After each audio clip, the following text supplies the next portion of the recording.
Première lecture. Lecture du livre des Actes des Apôtres, chapitre 2, versets 1 à 11. Quand arriva le jour de la Pentecôte, au terme des 50 jours après Pâques, ils se trouvaient réunis tous ensemble. Soudain, un bruit survint du ciel, comme un violent coup de vent. La maison où ils étaient assis en fut remplie tout entière. Alors, leur apparurent des langues, qu'on aurait dites de feu, qui se partageaient, et il s'en posa une sur chacun d'eux. Tous furent remplis d'Esprit Saint.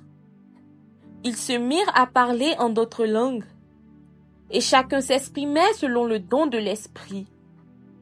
Or, il y avait, résidant à Jérusalem, des Juifs religieux, venant de toutes les nations sous le ciel.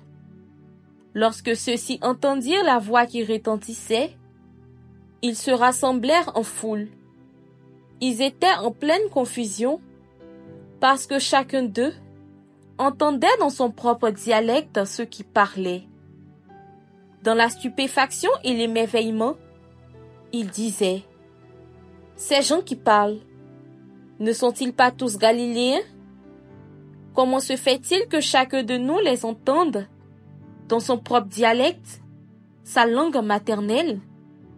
Partès, Médès et Élamites, habitants de la Mésopotamie, de la Judée et de la Cappadoce, de la province du Pont et de celle d'Asie, de la Phrygie et de la Pamphylie, de l'Égypte, des contrées, de Libye proche de Cyrène, Romains de passage, Juifs de naissance et convertis, Crétois et Arabes, tous, nous les entendons parler dans nos langues des merveilles de Dieu.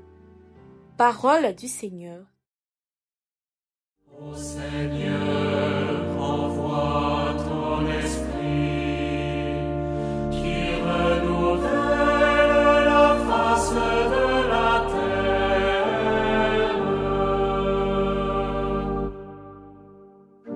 Bénis le Seigneur, ô mon âme. Seigneur mon Dieu, tu es si grand. Quelle profusion dans tes œuvres, Seigneur. La terre s'emplit de tes biens.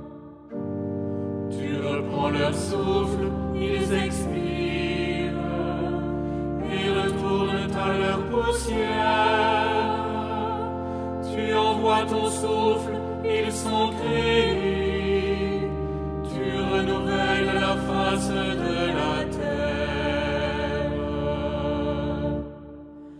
Ô Seigneur, envoie ton esprit qui renouvelle la face de la terre.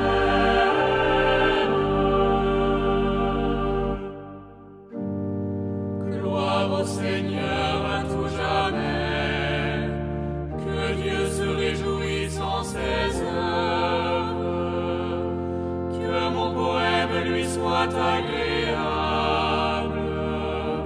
Moi, je me réjouis dans le Seigneur. Ô Seigneur, envoie ton esprit qui renouvelle la face de la terre.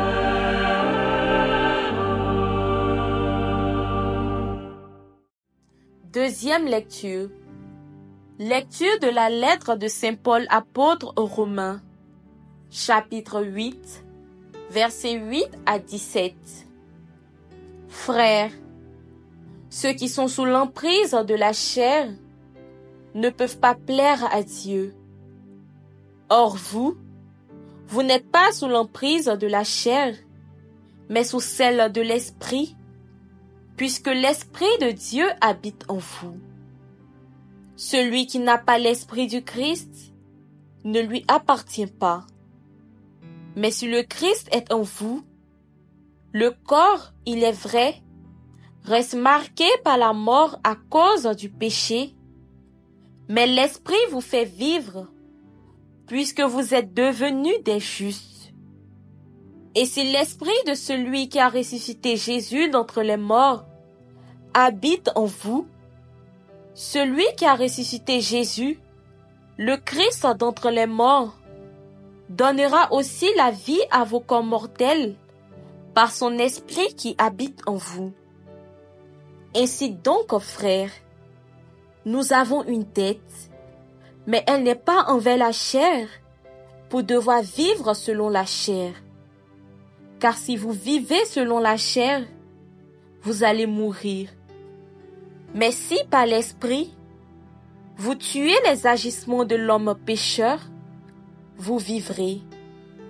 En effet, tous ceux qui se laissent conduire par l'Esprit de Dieu, ceux-là sont fils de Dieu. Vous n'avez pas reçu un esprit qui fait de vous des esclaves et vous ramène à la peur. Mais vous avez reçu un esprit qui fait de vous des fils. Et c'est en lui que nous crions « Abba », c'est-à-dire « Père ». C'est donc l'Esprit Saint lui-même qui atteste à notre esprit que nous sommes enfants de Dieu.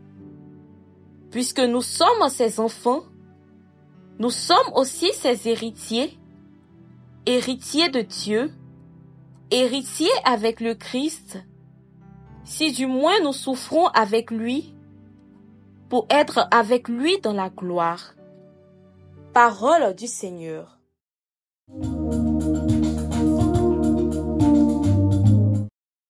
Évangile de Jésus-Christ selon Saint Jean, chapitre 14, versets 15 à 16, puis 23 à 26. En ce temps-là, Jésus disait à ses disciples, « Si vous m'aimez, vous garderez mes commandements. Moi, je prierai le Père, et il vous donnera un autre défenseur, qui sera pour toujours avec vous. Si quelqu'un m'aime, il gardera ma parole. Mon Père l'aimera, nous viendrons vers lui, et chez lui, nous nous ferons une demeure. Celui qui ne m'aime pas, ne garde pas mes paroles. Or, la parole que vous entendez n'est pas de moi, elle est du Père qui m'a envoyé. Je vous parle ainsi, tant que je demeure avec vous. Mais le défenseur, l'Esprit Saint que le Père enverra en mon nom, lui, vous enseignera tout et il vous fera souvenir de tout ce que je vous ai dit. Acclamons la parole de Dieu.